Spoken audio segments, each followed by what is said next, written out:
ओम नमः शिवाय। शिव की कृपा आप सभी पर बनी रहे। आज श्रावण माहात्म्य के 9वें अध्याय का पाठ करते हैं, जिसका नाम है शुक्रवार की कथा।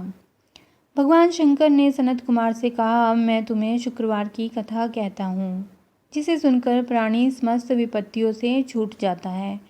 पांडव वंश में एक राजा था जिसका नाम सुशील था। उसके यहाँ कोई संतान नहीं थी। उसकी पत्नी का नाम सुकेशी था। पुत्र न होने के कारण वह उदास रहने लगी। रानी स्त्री स्वभाव के कारण हर महीने कपड़ों को अपने पेट पर बांधकर पेट की वृद्धि करती रही। इस प्रकार साहस के कारण स्वप्रस्तुति के अनुसार सुकेशी किसी गर्भवती स्त्री को खोजती रही। संयोगवश उसने गर्भ पुरोहित की पत्नी को देखा।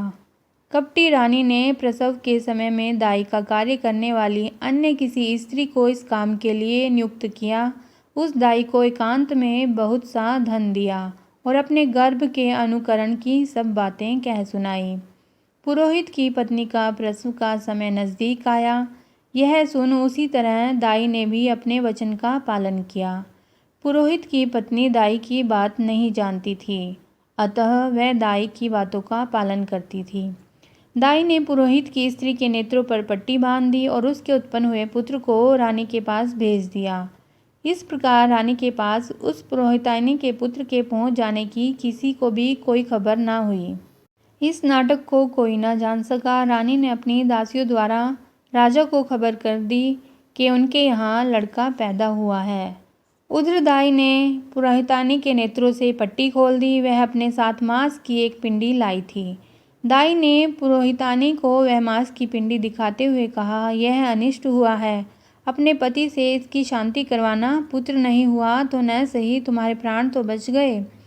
पुरोहित की स्त्री सोचने लगी, कहीं दाई ने मेरे साथ कपट तो नहीं किया।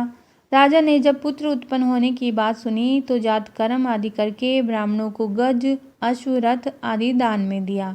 जो बंदी खाने में बंद थे सबको छोड़ दिया। राजा ने उसका नाम प्रियव्रत रखा। श्रावण मास प्रारंभ होने पर पुरोहित की स्त्री ने शुक्रवार के दिन भक्ति द्वारा जीवंतिका की पूजा अर्चना की।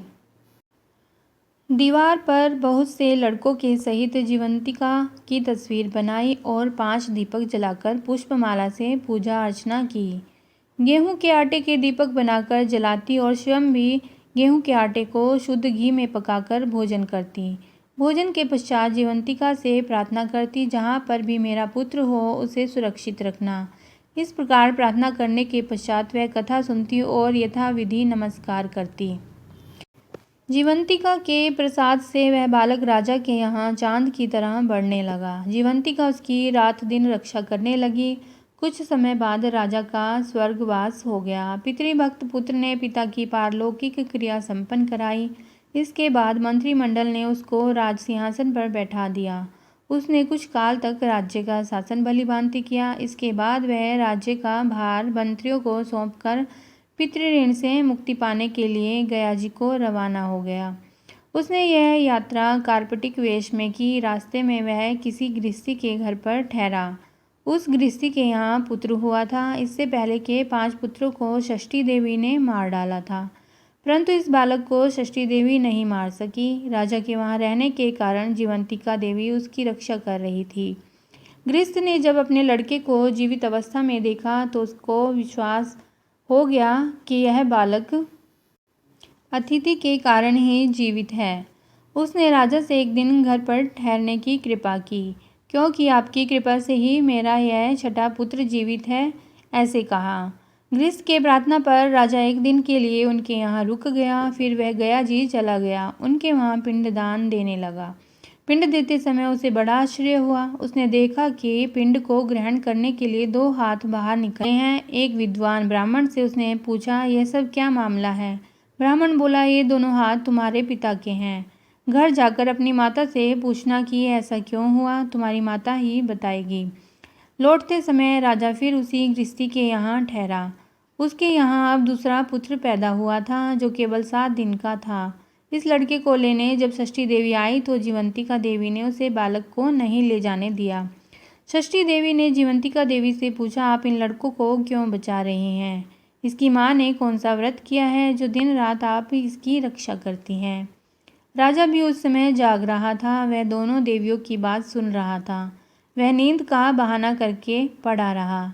जीवंतिका बोली, इनके यहाँ जो अतिथि ठहरा हुआ है उसकी माँ श्रावण के महीने में शुक्रवार के दिन मेरा पूजन तथा व्रत नियम अनुसार करती है।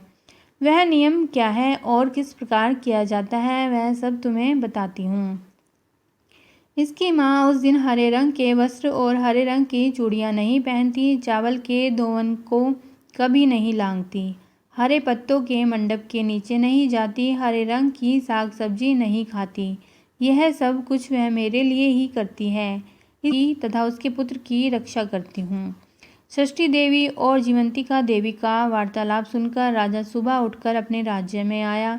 राजा ने अपनी माता से पूछा, हे माता, आप जीवंतिका का व्रत करती हैं तो उसकी विधि क्या है। राजा की माता ने उत्तर दिया, मैं जीवंतिका का व्रत नहीं करती, इसीलिए मुझे उसकी विधि का ज्ञान नहीं है। यह सुनकर राजा को बड़ा आश्चर्य हुआ और सोचने लगा कि मेरी माता कौन है। राजा ने गया यात्रा के फल प्राप्त्यर्थ ब्राह्मणों तथा सुहागिनियों को भोजन कराने की इच्छा प्रकट कर उनके यहाँ हरे वस्त्र, हरी चूड़ियाँ आदि परीक्षार्थ भिजवाए। दूत ने सबके यहाँ संदेशा दिया कि आप सब राजा के यहाँ भोजन करने आए। पुरोहित की पत्नी ने राजदूत से कहा, मैं हरे रंग की कोई चीज़ नहीं लेती। राजा को यह समाचार मिलने पर उसने पुरोहित पत्नी के लिए लाल रंग के वस्त्र और लाल रंग की चूड़ियाँ भेजी। पुरोहित पत्नी ने उन चीज़ों को ले लिया और राजमहल में आई। पुरोहित पत्नी को देखकर राजा ने हाथ जोड़कर उसका अभिवादन किया और नियम का पालन करने का कारण पूछा। उसने इसका कारण शुक्रवार व्रत बताया। राजा को देखकर उसी समय उसके स्तनों से मातृ प्रेम के भाव के कारण दूध निकलने लगा। उस दूध से राजा भली प्रकार सिंचित हो गया। गया में 2 हाथ निकलने से तथा रास्ते में गृहस्थी के यहाँ देवी से बातचीत और स्तनों से दूध निकलने से राजा को पक्का विश्वास हो गया कि यह उसकी माता है। राजा ने पूछा, हे माते, भय मत करो और मुझे मेरे जन्म का सही सही हाल बताओ। सुकेशिनी ने उसके जन्म के सब तथ्य बता दिए। राजा ने प्रसन्न होकर अपना जन्म देने वाले माता पिता को नमस्कार किया और उनको संपत्ति देकर उनका मान बढ़ाया। एक दिन राजा को रात में जीवंतिका से प्रार्थना की, हे देवी, मेरे जन्मदाता पिता तो मौजूद हैं, फिर गया में पानी से 2 हाथ किसके निकले थे। देवी ने राजा को स्वप्न में ही उत्तर दिया, हे राजन, मैंने तुम्हें विश्वास दिलाने हेतु ऐसी माया रची थी, इसमें तुम कोई संदेह न करो। भगवान शंकर बोले, हे सनत कुमार, मैंने तुम्हें शुक्रवार के व्रत करने का महात्म कह सुनाया। इस व्रत को श्रावण के मास में करने से मनुष्य की समस्त इच्छाएं पूर्ण हो जाती हैं। ओम नमः शिवाय।